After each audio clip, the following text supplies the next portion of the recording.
உன்னுடைய வாழ்க்கை நீ வெற்றி பெற வேண்டும் என்று சொன்னால் உன்னை நீயே ஜெயித்து கொண்டு போ. எந்த காலகட்டத்திலும் உனக்கு முன்னால் நீ கீழே விழுந்துறாத. உதாரணத்துக்கு நீ ஒரு 36 மார்க் வாங்கி இருக்கிற ஒரு எக்ஸாம்ல 35 வாங்கிறாத, சாகர வரைக்கும் 35 வாங்கிறாத. 37 தான். 40 வாங்கிட்டனா 39 வாழ்க்கையில வாங்கவே கூடாது. 42, 45, 46, 48, 50, 52 இப்படி போய்கிட்டே இருக்கணும். அவன் தான் ஜெயிக்கிறானே தவிர 98 வாங்குறவங்க எல்லாம் ஜெயிக்கிறது இல்லை. வாழ்க்கையில் முன்னேறிக்கொண்டே போகின்ற வித்தை யாருக்கு தெரிகிறதுன்னு பாருங்க. ஏன் தெரியுமா? வாழ்க்கையில நான் பர்சனலா சொல்றேன். நான் வாங்கினேன் ஆரம்பத்துல யூனிவர்சிட்டியில எம்ஏ முடிச்சு வெளியில வரும்போது நான் யூனிவர்சிட்டி ரேங்க் ஹோல்டர். ப்ராக்ரஸ் காட்டிக்கிட்டே போ. பல நேரங்களில் நான் பார்க்கிறேன், பட்டொளி வீசி புகழின் உச்சத்தில் இருக்கிறார்கள், திடீரென்று சரிந்து கீழே விழுகிறார்கள், மறுபடியும் தவழ்ந்து தவழ்ந்து மேலே ஏறுகிறார்கள். கிடையாது. ஒரு இடம் உனக்கு கிடைத்திருக்கிறது என்றால் அந்த இடத்தை முழுமையாக தக்க வைத்துக் கொள்வதற்கான ஆள்கை உனக்கு இருக்க வேண்டும். அதற்கு பெயர் தான் ப்ராக்ரஸ். வாழ்க்கையில சுலபம்ங்க, ஆனா அந்த ஃபர்ஸ்டா நின்னுட்டே இருக்கணும்ல, அது ரொம்ப கஷ்டம். To maintain, to sustain the first place, it's very difficult.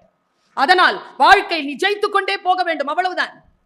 வாழ்க்கையில் நான் சொன்னேன், அன்பாக இருப்பது என்பது புத்தியுடன் இருப்பது.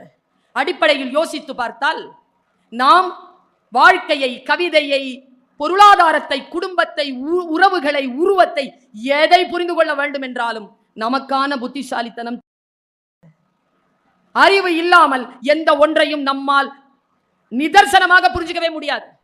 அடிப்படையிலேயே புரிஞ்சுக்க முடியாது. அடிப்படையில் புரிந்துணர்வு இல்லாத எதுவும் பயன்படாத. நான் ரொம்ப கம்பீரமான ஒரு வார்த்தையை சொல்றேன். உள்நிலை நிர்வாகம் சரியாக இல்லாமல் புறச்சூழ்நிலைகளால் வருகின்ற வெற்றி மன அழுத்தத்தை தரும். வீட்டில் போய் யோசிச்சு பாருங்க. நான் சொல்றது ரொம்ப முக்கியமான விஷயம். இதுல என்ன பிரச்சனை தெரியுமா? அரங்கத்தில் இருக்கக்கூடியவர்களுக்கு ஒரு வேளை என் சொற்களில் கரைந்து விடலாம். யூடியூப்ல வரும்போது நீங்கள் மட்டும் கேட்பீங்கல்ல, அப்ப ரொம்ப டெப்தா புரியும்.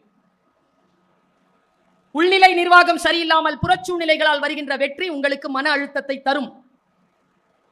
உள்நிலை நிர்வாகத்தை சரி செய்து கொள்ளுங்கள். உள்ளிறை நிர்வாகத்தை சரி செய்து கொள்வது என்றால் என்ன? வார்த்தைகளை சரியாக புரிந்து கொள்வதற்கான கொஞ்சம் ஸ்பேஸ்.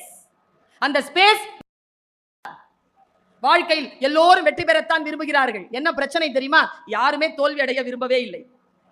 நான் வாழ்க்கையில் மறந்துவிடவே முடியாத பல சொற்களில் ஒன்று, ஆப்ரஹாம் லிங்கன் தன் மகனுடைய ஆசிரியருக்கு எழுதிய கடிதம்.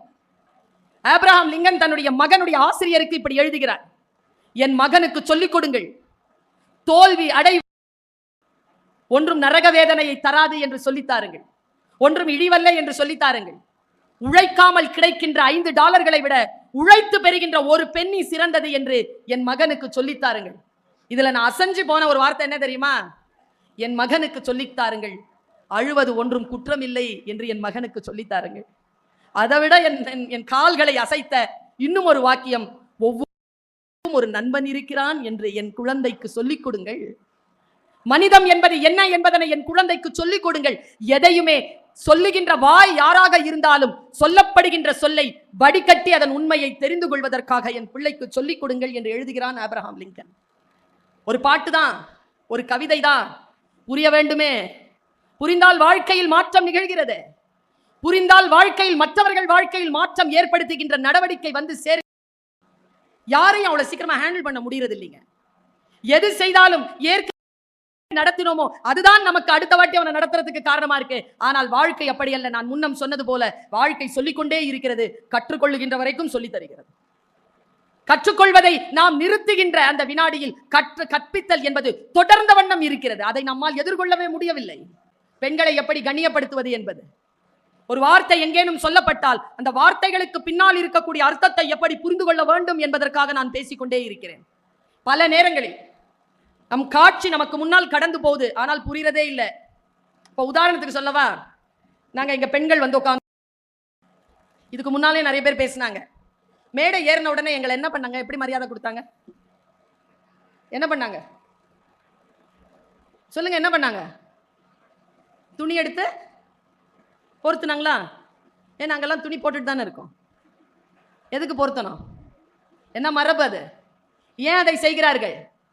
என்ன காரணத்திற்காக எங்க மேடையிலே பயனாடை போர்த்தப்பட்டது? எல்லாருக்குமே மேடையில் வரக்கூடியவர்களுக்கு மரியாதை செலுத்த வேண்டும் என்றால் உடனடியாக அவர்களுடைய உடலை மறைக்கக்கூடிய மரபு எங்கிருந்து வந்தது? பல கேள்விகளுக்கு நமக்கிட்ட பதிலே கிடையாது. எங்கிருந்து வருது தெரியுமா? அது ஆடை மறுக்கப்பட்ட சமூகம் நம் சமூகம். ஆடை போட்டுக்கொள்ளக் கூடாது என்ற ஆடையை உருவிய சமூகத்தில் உனக்கு ஆடை அளிக்கக்கூடிய, உன் உடலை போர்த்திக் கொள்ளக்கூடிய சுயமரியாதையான வாழ்க்கை சூழலில் நாம் இருக்கிறோம் என்பதனை சொல்லி காட்டக்கூடிய ஒரு ஜெஸ்டர் தான் உடம்புல துணியை போத்துறது. பெண்கள் கவனம். சாதாரணமாக சொல்வார்கள், நமக்கு அனுமதி இல்ல பாப்பா, 60 வருஷமா தான் வந்து சேர்ந்தது. தந்தை பெரியார்னு ஒருத்தர் இல்லைன்னா நமக்கு அது வந்து சேர்ந்தே இருக்காது. அவர் தான் இதெல்லாம் கொண்டு வந்து கொடுத்தாரு. நமக்கு இது புரியறதே இல்லை. மேல் சீலை போடணும்னா, பிளவுஸ் போடணும்னா டாக்ஸ் கட்டணும், காசு கட்டணும், நிறைய காசு, லக்ஸுரி டாக்ஸ். மார்பை அறுத்து போட்டார்கள் அவ பிளவுஸ் போட்டாங்கிறதுனால. மேல் சீலை இயக்கம் வந்தது. முழங்கால் வரைக்கும் உயர்த்தி இருந்த சேலையை கணுக்கால் வரைக்கும் இழுத்து விட்டது யாரு? மணலி கந்தசாமி என்று கூறு என்ற பாட்டு எனக்கு எப்பொழுதும் நினைவில் இருக்கிறது. அப்படி என்றால் ஒன்று புரிகிறது, உடலை மறைத்துக் கொள்வதுதான் சுதந்திரம். உடலை காட்ட வேண்டும் என்று சொல்லுவது அடிமை தலையின் உச்சக்கட்டம் என்பதனை நாம் புரிந்து கொள்ள வேண்டும். நான் சொல்லட்டுமா? ஒரு கல்வியாளராக நின்று நான் சொல்லுகிறேன், உலகத்திலேயே கேள்வி கேட்பதுதான் புத்திசாலித்தனம், பதில் சொல்வதல்ல. யார் ஒருவர் கேள்வி கேட்க, ஏன், எப்படி, எதற்கு, ஏன் இப்படி இருக்கிறது, ஏன் இப்படி இருக்கக்கூடாது, இப்படிப்பட்ட சொல்லாடல்கள் நிறைந்த உலகத்தில் தான் சாக்ரட்டிஸிற்கு ஏன் விஷம் கொடுக்கப்பட்டது? சாக்ரட்டிஸுடைய தத்துவம் என்ன? யாருக்குமே தெரியாது. சாக்ரட்டிஸுடைய தத்துவம் என்ன தெரியுமா? சிறிய சிறிய கேள்விகள், அதிகார வர்க்கத்திற்கு எதிராக அவன் எழுப்பிய கேள்விகள். நானும் கேள்விதான் கேட்கிறேன், ஏன் அப்படி இருக்க வேண்டும்? எங்க அம்மா சொன்னாங்க ஒரு வாட்டி, எங்க எங்க எங்க அறிவுரை சொல்வாருன்னு சொன்னால, ஃபர்ஸ்ட் ஒரு சித்தப்பா, காதர் பாஷா சித்தப்பா இருந்தாரு. எங்க அம்மா சொல்றாங்க, என் பொண்ணு நான் ரொம்ப தைரியமா வளர்த்து வச்சிருக்கேன். தேங்க்யூ. எங்க போனாலும் புயல் மாதிரி போய் புயல் மாதிரி திரும்பி வந்துருவா. சூப்பர். சொல்லிக்கிட்டே இருக்கிறவங்க மனசு சொல்லுது, அம்மா ஏதோ தப்பா என்னை பத்தி சித்தப்பாட்ட சொல்ல போறாங்க. பார்த்துட்டு சொல்லிட்டாங்க, என் பொண்ணை நான் எப்படி வளர்த்து வச்சிருக்கேன் தெரியுமா காதர் பாஷா? ஆம்பளை மாதிரி வளர்த்து வச்சிருக்கேன்ட்டாங்க. நான் வெளியில வந்த உடனே சொன்னேன், எங்க சித்தப்பா வெளில போன உடனே, அம்மா நீ இது வரைக்கும் என்னை எந்த கெட்ட வார்த்தை, இதை விட கெட்ட வார்த்தை வேற கிடையாது என் லைஃப்ல. ஏன் அப்படி சொல்ற? ஆமா, ஒரு ஆம்பளை பிள்ளைய பார்த்து பொம்பளை பிள்ளை மாதிரி வளர்த்து வச்சிருக்கேன், அது திட்டு தானே. அப்ப என்ன மட்டும் பார்த்து ஆம்பளை பிள்ளை மாதிரின்ற? My gender is my identity.